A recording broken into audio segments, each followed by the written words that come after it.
দর্শক, নিত্যপণ্যের ঊর্ধ্বগতির এরই মধ্যে নতুন খবর। প্রায় ২ মাস পর আজ রোববার থেকে আবারও শুরু হচ্ছে টিসিবির ভ্রাম্যমাণ পণ্য বিক্রি কার্যক্রম।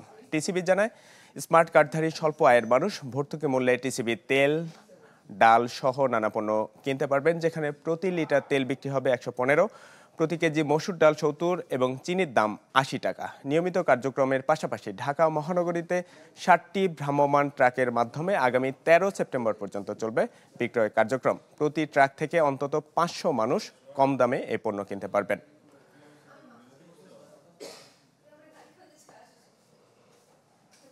রাজধানীতে তেজগাঁও থেকে যুক্ত হচ্ছেন সহকর্মী মইনুল হাসান। তিনি আরও জানাবেন টিসিবির পণ্য বিক্রি কার্যক্রম নিয়ে।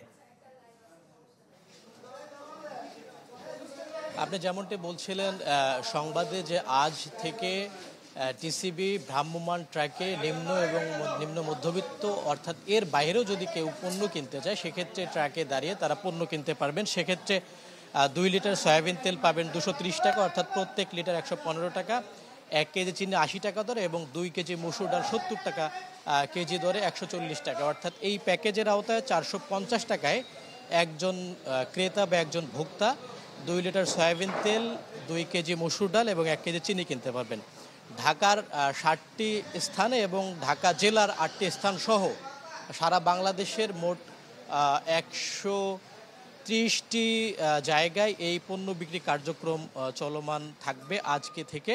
এবং সেক্ষেত্রে আমরা দেখতে পেরেছি যে ২৫টি দেওয়া হবে চট্টগ্রামে, গাজীপুরে ৬টি, কুমিল্লাতে কুমিল্লা জেলায় কিন্তু দেওয়া হচ্ছে ২৩টি জায়গায়। এবং টিসিবির ভ্রাম্যমাণ কার্যক্রমের পাশাপাশি কিন্তু আগে থেকেই টিসিবির স্মার্ট ফ্যামিলি কার্ডধারী যারা রয়েছেন তারা কিন্তু ভর্তুকি মূল্যেই এই পণ্যগুলো কিনে আসতে পারছেন। এবং একটা বৈষম্য দেখা যাচ্ছে যে খুলনা, কুষ্টিয়া কিংবা রংপুর, রাজশাহী বিভাগের কোনো জেলাতেই কিন্তু এই পণ্য বিক্রির কার্যক্রম নেই। মইন, ধন্যবাদ আপনাকে। আমরা শুনছিলাম টিসিবির কার্যক্রম নতুন করে শুরুর বিষয়ে। জীবন বীমা কর্পোরেশন নতুন নতুন পলিসি চালু করে আসছে। জীবন বীমা কর্পোরেশন।